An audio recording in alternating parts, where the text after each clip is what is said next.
Bonjour. Alors aujourd'hui, l'un de mes exercices préférés de terminale. En ce sens que c'est un mélange que je trouve particulièrement harmonieux entre les suites et les fonctions. Bon, suite et fonction se marient très bien en général, mais là, je le trouve vraiment pas mal ce petit mélange. Et alors plus précisément, en fait, ça, c'est un bout d'un problème dont vous trouverez l'énoncé et la correction détaillée sur mon site internet, lien en description de la vidéo. Là, j'en fais un petit bout pour en faire un petit exercice un peu plus court que le problème en question. Alors, qu'est-ce que c'est? Soit A un nombre réel, soit un la suite définie par u0 égale ce nombre réel A, et pour tout n appartenant à grand N, un plus 1 égale exponentielle de 2un moins exponentielle de un. En petit 1, soit g la fonction définie sur R par g de x égale exponentielle de 2x moins exponentielle x moins x. Il s'agit d'abord de montrer que pour tout réel x, g' de x est égal à exponentielle x moins 1 facteur de 2 exponentielle x plus 1. Ensuite, il s'agit de déterminer les variations de g sur R. Et enfin, d'étudier le sens de variation de la suite un. Vous pouvez peut-être vous donner une demi-heure de réflexion, de recherche, avant éventuellement de regarder la correction. Et correction. Alors, on nous demande de montrer, comme ça, tout de go, que la dérivée de la fonction g s'exprime ainsi, sur R. On va quand même si l'énoncé ne le demande pas explicitement, justifier rapidement la dérivabilité de g sur R. Alors dire, écoutez, g est dérivable sur R. Par quoi, en fait? Pourquoi? En fait, il se passe quoi dans la fonction g? Il y a quoi de notable? Donc c'est une somme, différence, bon, ça revient même de fonctions qui sont dérivables, mais attention, celle-ci, il faut quand même expliquer un petit truc, c'est quand même une composée de fonctions. C'est la composée de la fonction, d'abord j'applique la fonction qui a x associe 2x, puis j'applique à 2x la fonction exponentielle. Bon, les deux fonctions en question sont dérivables sur R, il n'y a aucun problème. C'est pas comme s'il y avait de la racine à un moment donné, du ln à un autre moment. Bon, ln c'est plus pour des questions de définition en vrai que de dérivabilité. Mais par exemple, vous avez comme exemple la fonction racine dont le domaine de définition et de dérivabilité ne sont pas égaux, donc auquel cas il aurait fallu faire plus attention, et on y reviendra dans un autre exercice d'étude de fonctions. Mais là, en l'occurrence, on peut dire g est dérivable sur R rapidement par composé et somme de telle fonction. Je peux me permettre d'être nonchalant, tout le monde est dérivable sur R dans l'histoire. Ok, bon, petit truc de courtoisie, petite phrase courtoise, et ensuite je leur dis, bon, quel que soit x appartenant à R, g' de x, je dérive, je sais dériver ça, exponentielle de 2x, ça dépend où vous en êtes dans le cours cette année.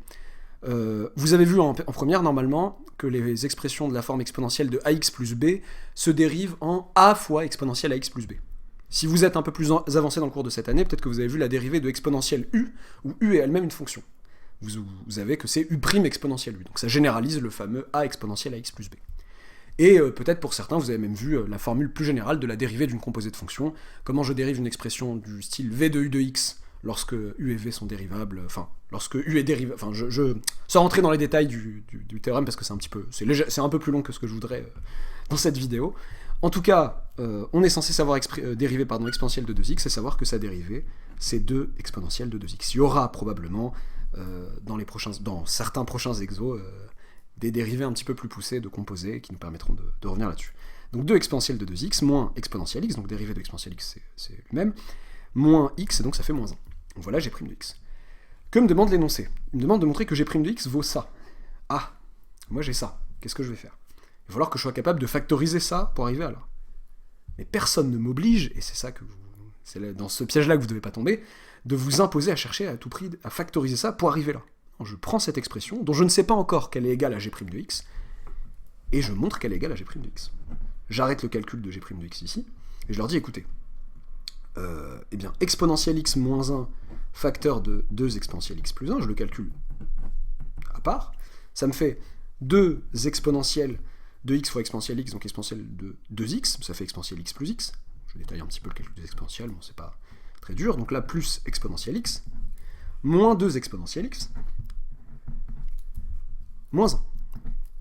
Et ça me fait donc 2 exponentielle de 2x, moins exponentielle x, moins 1, et ça me fait bien le g' de x que je viens d'obtenir. Donc on a bien que, pour tout réel x, g' de x égale la chose qu'on m'a demandé de démontrer. La chose à laquelle on m'a demandé d'aboutir, pardon. De exponentielle x plus 1.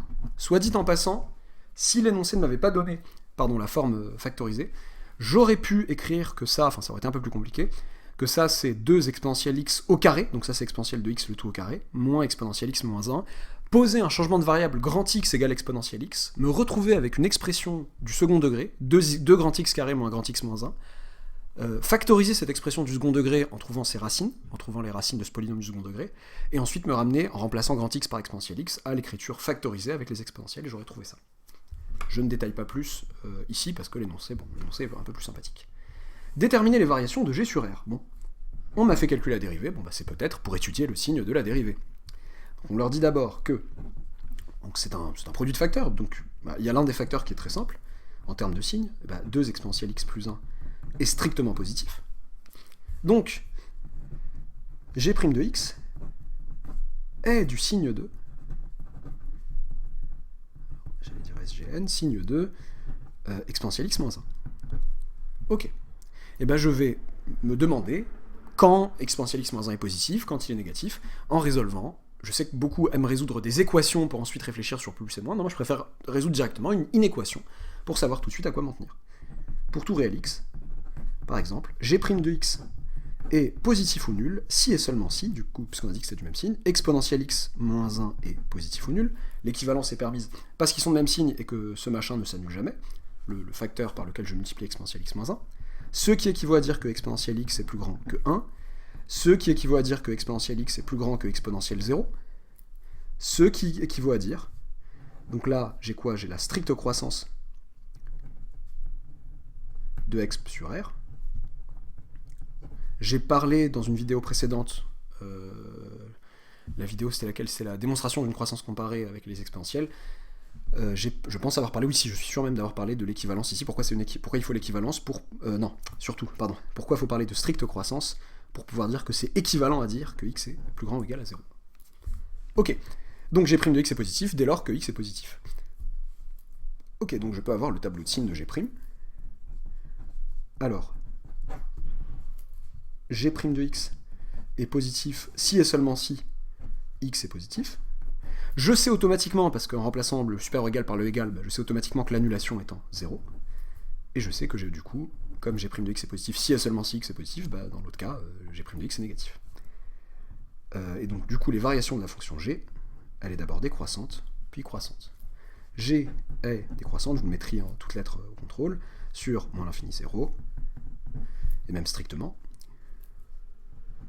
si je veux le dire, parce que la dérivée est strictement négative sur cet intervalle, ou ouvert en 0, et strictement croissante sur 0 plus l'infini. Ok, je calcule g de 0, pour avoir la valeur, donc du coup il y a un minimum en 0. G de 0, ça nous fait, eh bien, on fait attention, on ne prend pas l'expression de g', c'est une erreur courante, on prend l'expression de g et on remplace x par 0, ça fait exponentielle 0, moins exponentielle 0, moins 0, et ça nous fait 0. Ok, donc g admet pour minimum 0 sur r, et ce minimum est atteint en x égale 0. On nous demande enfin d'étudier le sens de variation de la suite un. Que faire pour étudier le sens de variation d'une telle suite? Un plus 1, c'est ça. Bon, j'essaye la bonne vieille recette. Qu'est-ce que c'est que la bonne vieille recette? Un plus 1 moins un. Ça fait exponentielle de 2un, moins exponentielle de un, moins un en fait. Voilà, je reconnais quelqu'un là. Bon, quand même, bon, là il manquait le moins un. Enfin, j'ai mis moins un pour avoir une plus 1 moins un, mais c'est qui ça en fait? Mais ça c'est tout simplement, cette expression c'est tout simplement g, mais pas de x bien entendu, mais g de un. Et alors? J'aimerais le signe de g de un. Mais je connais pas un. Mais regardez g. G, on a ses variations. Eh bien, il se trouve qu'on est dans une situation où les variations de la fonction g m'indiquent son signe en fait. Or, g admet pour minimum 0 sur r. Donc g de un est positif ou nul. Je me contrefiche de savoir qui est un, je sais que son image par g c'est positif ou nul. Donc en fait, un plus 1 moins un est toujours positif ou nul. Et ce, quel que soit n appartenant à grand n. La suite un est croissante.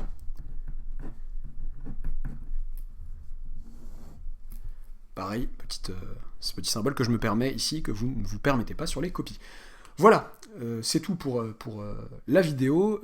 N'hésitez pas à regarder la suite de l'exercice, où ça va un peu plus loin sur les suites, enfin il y a des raisonnements assez rigolos. Dans l'exercice originel, eh bien, le petit a est considéré, je crois, non nul, parce qu'on a besoin de ça après. Bon là j'ai juste dit un nombre réel parce qu'on s'en fichait de savoir s'il était nul ou pas, ça n'avait pas d'influence. Et les numérotations sont légèrement différentes. Voilà. Là j'ai réadapté la numérotation pour en faire un exercice plus court.